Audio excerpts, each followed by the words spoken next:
Bonjour à tous et bienvenue pour ce petit cours. Aujourd'hui, j'ai décidé de vous parler de qu'est-ce qui vous empêche de réaliser vos projets. Vous, ça inclut tout le monde parce que c'est caractéristique de tout le genre humain. Vous êtes comme tout le monde si vous n'arrivez pas à aller jusqu'au bout des projets auxquels vous croyez. Si à chaque fois que vous vous lancez dans quelque chose, les obstacles apparaissent petit à petit, au fur et à mesure, les obstacles grandissent et prennent toute la place. Si vous ne vous sentez pas capable d'assumer d'aller jusqu'au bout de vos rêves, ne vous inquiétez pas, c'est absolument normal. Dans tous les projets chez tout le monde, on retrouve différentes phases récurrentes et ces phases incluent notamment des phases de démotivation comme celle-ci. Si vous vous reconnaissez là-dedans, c'est que vous êtes certainement au niveau de cette phase-là. D'ailleurs, quelle est cette courbe de motivation dont on parle? En tout premier lieu, quand on découvre un nouveau projet, quand on a une nouvelle idée, l'annonce du changement va générer souvent un surplus de motivation, d'attention, d'énergie. Ça, c'est la première étape. La courbe grimpe en flèche. Et puis tout d'un coup, face à une nécessaire remise en question et aux efforts à fournir, la tendance va un petit peu s'inverser et la motivation va redescendre jusqu'à atteindre un creux. Ce creux de la courbe, c'est un mélange de peur et d'incertitude. Va-t-on y arriver? Est-ce qu'on a vraiment fait les bons choix? À ce stade-là, il y a deux options possibles. Soit l'abandon, soit la reprise de motivation. C'est une phase obligatoire. Tout le monde qui lance un projet passe par cette phase-là de doute et d'incertitude. Si vous choisissez la route qui remonte, eh bien, sachez que la motivation revient petit à petit. En travaillant sur le projet, ça nous permet de nous rassurer. Nous rassurer et nous convaincre que petit à petit, finalement, c'est possible. Et dès qu'on a les premiers résultats, à ce moment-là, on a réellement du concret et la motivation, elle, repart en trombe. Ça, c'est une courbe classique. La question est maintenant de savoir, mais pourquoi ça arrive à tout le monde? Pourquoi ce n'est pas une surprise finalement? Dans notre inné, notre héritage génétique que nous avons reçu depuis l'homme de Cro-Magnon, on a reçu un héritage d'instinct de survie. Cet instinct de survie n'aime pas le changement. On a une réelle réticence au changement. On a un vrai confort dans ce que l'on a maintenant. Et tout changement égale attention, danger. Attention au danger, donc fuite. Il y a la fuite ou le combat. Mais le plus souvent, fuite face au danger. La deuxième raison qui pourrait expliquer ça, et là aussi ça se trouve dans notre cerveau, ce sont les acquis qu'on a eus. Vous savez, cette petite voix qui nous a dit dans notre enfance, tu ne seras pas capable de faire ça, tu ne vas pas y réussir. Ça peut être un professeur, ça peut être un parent, ça peut être un ami, ça peut être un collègue. À ce niveau-là, toutes les personnes qui vous ont mis ce petit poison dans la tête quand vous étiez petit, ça ressort aujourd'hui et ça ressort quand vous lancez vos nouveaux projets. Cette dévaluation est un ennemi.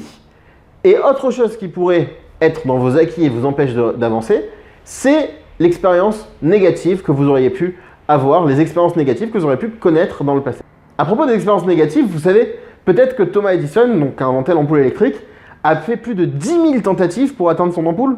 On lui a posé la question, mais vous avez donc échoué 10 000 fois? Il a répondu, non, je n'ai pas échoué 10 000 fois. J'ai seulement trouvé 10 000 façons de ne pas faire une ampoule. En d'autres termes, il a appris de son expérience et il a avancé avec. Donc, il faut bien faire attention que nos acquis nous portent vers l'avant et ne nous freinent pas. Ces croyances-là s'appellent des croyances limitantes. Les croyances limitantes, c'est notre hémisphère droit du cerveau qui nous les envoie. C'est notre émotion. Vous savez que le cerveau est divisé en deux hémisphères, le gauche et le droit. Le gauche, c'est la raison, c'est tout ce qui est analytique. Et le droit, c'est les émotions. Ça marche ensemble, c'est complémentaire. Mais parfois, l'un des deux prend le dessus. Et là, c'est la partie émotionnelle qui prend le dessus sur la partie analytique. Ce qu'il faut faire pour régler ça, très simplement, c'est aider notre partie gauche à s'imposer, à donner son point de vue, à combattre cela. Et pour ça, je vais vous donner quelques petites astuces, quelques petites méthodes, quelques petits secrets qui vous permettront d'aider votre hémisphère gauche à se battre. Première astuce que vous pouvez faire, le côté analytique qu'adore, c'est des checklists de pour et de contre. Prenez un papier, vous avez votre projet, vous mettez à gauche ce qui est pour, à droite ce qui est contre, qu'est-ce qui m'encourage à faire ce projet et qu'est-ce qui n'est pas bon pour faire ce projet. Vous faites votre checklist. Si la liste des pour est plus puissante, plus forte, a plus de poids que la liste des contre, déjà, ça va vous aider à avancer. Deuxième conseil que j'ai à vous donner, gardez toujours en tête les raisons qui vous poussent et qui vous motivent. Même lorsque vous êtes démotivé, mais lorsque vous commencez un projet, vous devez garder ces raisons en tête. Dans le cas d'un e-commerce, par exemple, la raison qui vous motive, normalement, c'est l'argent. C'est gagner de l'argent depuis la maison. Eh bien, gardez cet objectif-là. Visualisez-le à tout moment. C'est mon but. Quel que soit le moyen, mon but, c'est de gagner de l'argent. Au final, je vais gagner de l'argent. Au final, j'y arrive. Et pour atteindre ce but-là, donnez-vous des objectifs à court terme. Ne voyez pas la montagne à gravir, mais regardez la première étape à atteindre et celle qui est proche de vous. Et l'objectif que devez vous donner, c'est un objectif qui se chiffre en heures ou en jours maximum. C'est les premières étapes. D'ailleurs, dans nos formations, on apprend pas à pas à monter un e-commerce. On ne monte pas un e-commerce professionnel dès le premier jour. On le construit petit à petit. On va vers ce e-commerce professionnel. D'ailleurs, les tâches que vous devez vous attribuer doivent être courtes. Vous ne devez pas vous attribuer des tâches trop longues à faire. C'est pas bon pour la motivation. Et quoi qu'il arrive, ne tombez surtout pas dans les deux travers les plus dangereux pour votre motivation et pour votre projet. Le premier travers, c'est la procrastination. La tendance à reporter à plus tard les tâches que vous devez faire maintenant entraîne inévitablement une baisse de motivation. Et parfois, on se donne des bonnes raisons. C'est pas le moment, j'ai pas le temps, j'ai d'autres projets, j'ai d'autres choses sur la tête, des histoires familiales, des histoires de santé. Et remettre à demain, eh bien, ça va tuer votre motivation et il y a de fortes chances que votre projet ne verra jamais le jour. Le deuxième travers dans lequel vous ne devez pas tomber, c'est les attributions. Les attributions réfèrent à la façon dont une personne perçoit les causes de ce qui lui arrive.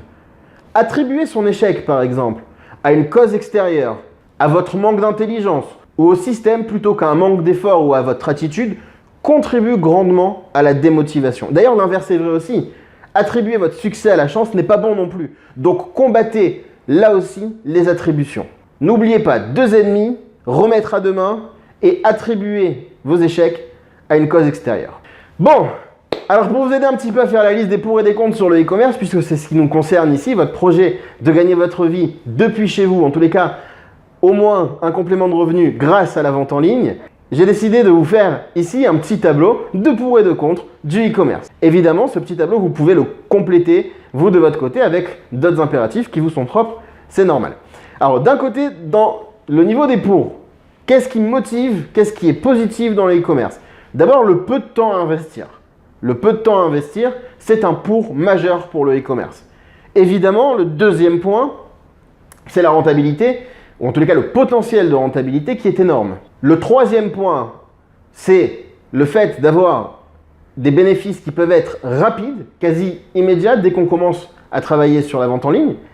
Et le quatrième point positif, c'est évidemment l'absence de risque si vous utilisez une technique comme celle qu'on propose à la e-commerce academy, puisque vous n'avez pas d'investissement ni en stock, ni en marketing, et que la formation, votre réussite est assurée, garantie. C'est-à-dire que si vous ne gagnez pas d'argent, on vous rembourse 2 fois le prix de la formation. Quoi qu'il arrive, vous êtes gagnant. Vous ne pouvez pas perdre de cette histoire.